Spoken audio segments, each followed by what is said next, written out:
let's be honest. Football, not a lot of social distancing. No. If there is, especially I can along guarantee. that line. No. Now, when Chris Walby was playing for the Bombers, he made sure that there was social distancing between the defensive end and his quarterback. And he liked it that way, even though I think the ends weren't really thrilled the way in which that man used to toss them around like a bag of potatoes.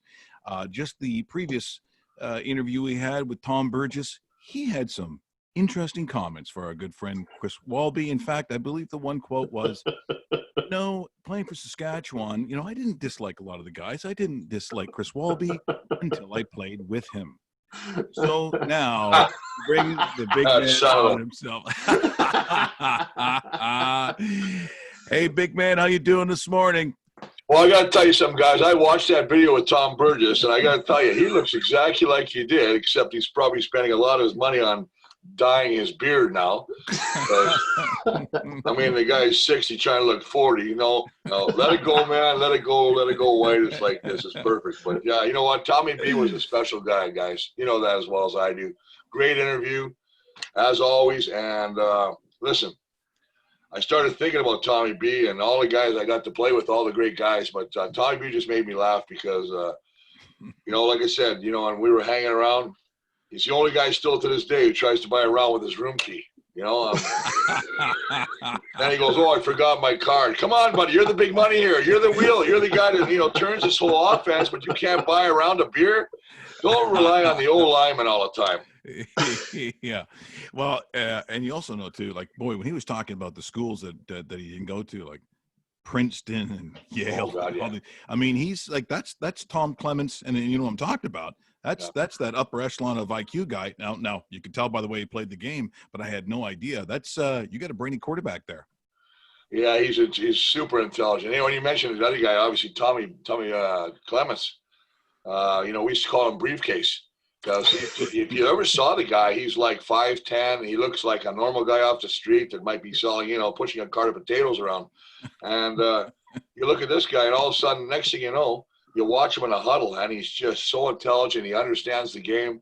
He sees things way before. I think that the definition of a good quarterback to me is a guy that can come up to the line of scrimmage and do that, have that ability to audible to something that's really going to be taken advantage of. And both him and Tommy B did this. I don't think Tommy B ever got the respect that a Tommy Clements or a Matt Dunnigan or any of those guys ever got. And it's a sad thing for me because I know he's honored in Saskatchewan. I'd love to see him get honored up here in Winnipeg.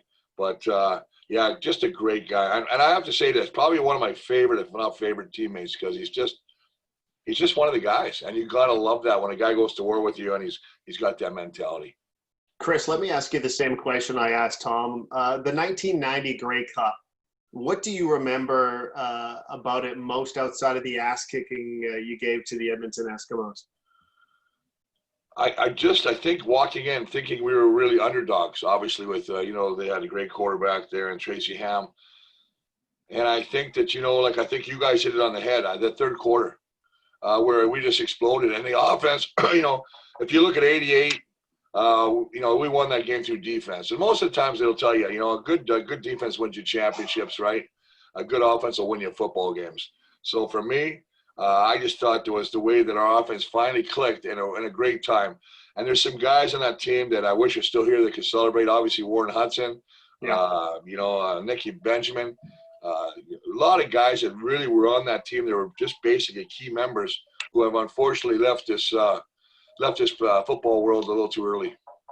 Oh, Chris, the other thing too that I didn't get to talk to Tom Burgess about was I was such a CFL freak that what I used to do is I'd watch not only every single game, I'd tape every game, but I'd edit it as the game went on. So every game was probably about, I'm saying 7 to 9 minutes long. If you wanted to see the history of the CFL, I have it in my basement on VHS because I would edit every single game. And in those games, whether it was Saskatchewan or Winnipeg, Tom Burgess would take such enormous hits. He would get thanks a lot. As hard as I'm sorry, but he would hang in there longer than anybody else would, and he'd get up like it never happened.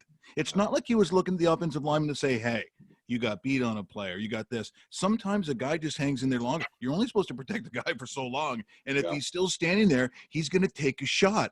And guess what? He did. He got up and called the next play. I don't know if there's a guy who took more hits on any of the teams he played and did it because it was kind of his own volition, right? He stood in there a little longer than he was supposed to.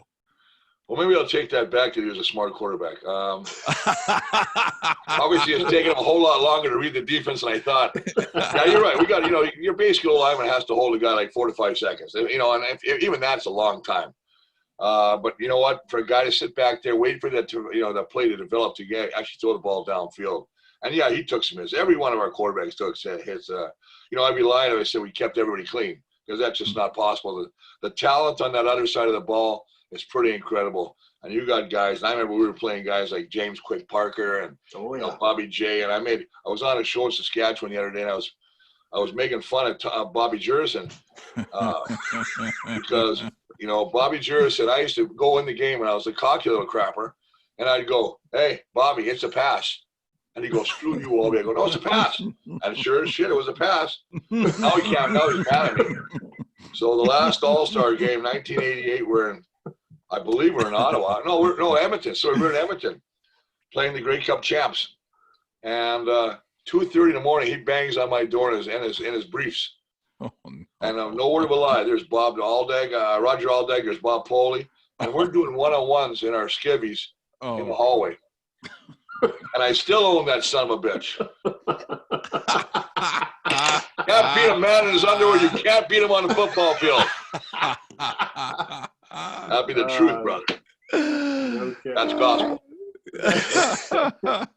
Hey, Chris, what's your gut feeling on this season? Is there going to be a hub city like Winnipeg? Should there be a hub city? This must be tearing at you at both sides, because you're in the broadcast world now, but you've lived the CFL. You are the CFL. Mike and I are desperately missing the CFL. This should already be week number 3. It's painful. And here we are in July, wondering if there's even going to be a season. Yeah, you know what, guys? I know they're talking about now that the latest startup is September 1st. I know the CFLPA and the league are really having, battling, hitting heads here on a number of, getting this new union pact ratified for next year.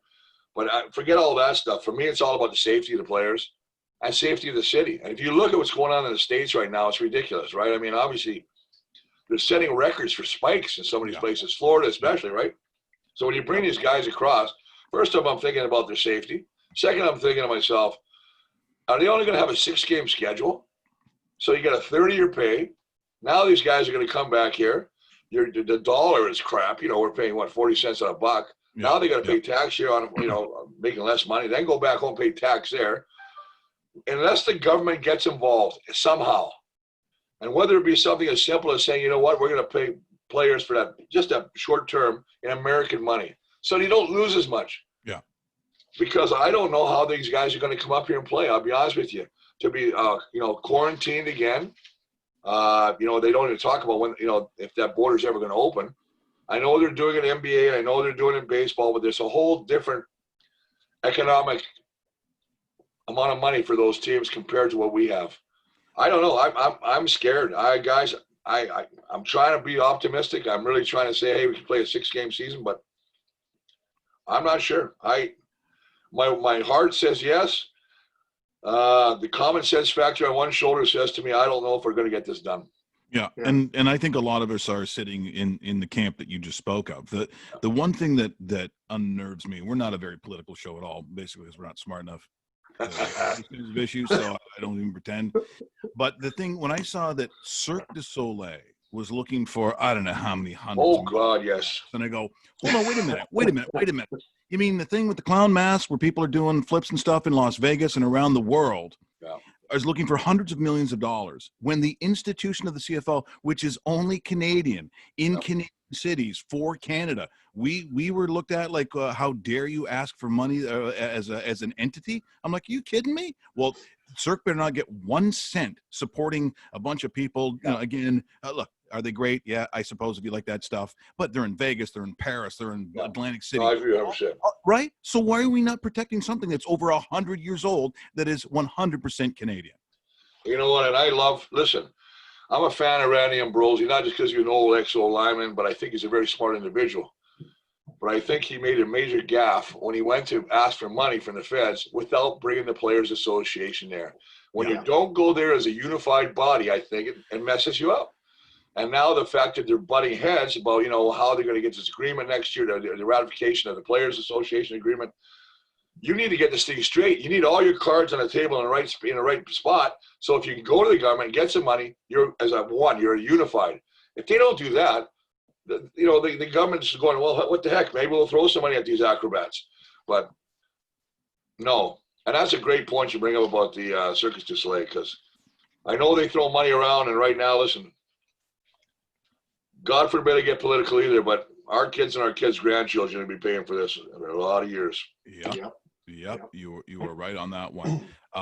Dave, do you want to get something in before we? I was just going to ask you. Life in Manitoba pretty good. I talk to the parents daily, so Manitoba's cross your fingers, COVID free for the most part. Yeah. How's your last 3 months been, Chris? Just what have you been doing? What have you been up to? Well, personally, I mean, from a selfish standpoint, I get to spend a lot more time with my kids and go to the lake. So every weekend I'm at the lake, which is really nice. From a football standpoint, I miss getting together with the guys there in Bombing, Troy Westman, all those guys doing the games. Yep. And like you said, I'm a guru. I love football. It's part of my blood for a lot of years, and all of a sudden it's gone. It feels like part of me is missing. Yeah. But having said this, if it was wintertime, I'd probably go a little bit more stir crazy. But you mentioned it too, Dave. Hey, listen, we're, I think, 14 days with no cases. Yeah. That's now, right. Is that a plus for Hub City? Maybe, but I'm still saying you got to get players here. Bingo. And can they live in the bubble? Can they get away from their family for that long? I saw some of the stuff from, I think, the Toronto Raptors when they put them in these hotel rooms, and they're like, wow. But what mind you talking about a guy that's, making like oodles of millions of dollars. Yeah. And now they're staying in a standard hotel. But for me, I get to go to the lake. I go on the pontoon. I always got my cooler next to me. I've been fortunate enough to have my own beer now. Yeah. No. Okay. Well, what's it called? What's it called? Special 63. Oh, very nice. So that's very nice beer, and we put part of the process to Alzheimer's. All the proceeds. So fantastic. It's got a good cause, man. So it's the big man's got a heart too. Way to go. Well, and not surprisingly. Absolutely. And not surprisingly. Chris, it's always a good day when we get to talk to you, my friend. Hopefully, my fingers crossed, maybe when we talk again, we're talking about something happening, but I'm with you. The heart is all in. It's just the head's got to come with it. And right now, it's 50-50 for me. I just don't know. I don't know. I know, boys. I'm right with you. I'm sitting right beside you thinking the same thing. And listen, guys, anytime you want to yap, I'm actually happy this Zoom works fantastic, man. I've only used it once. You look great. You sound great, too. Well, you're wearing the right hat, too. I probably sound great, but I got home late from the lake last night, and so I'm wearing glasses because I swear to God, I got sandbags under the old puppies right now. So anyway, good weekend, guys. God bless you guys. Love talking to you, man. Take care. All right, thanks, Chris. Anytime, boys. That is Chris Walby, the one and only. Boy, it's great when we get a chance to talk to Big Bluto. Always a great day.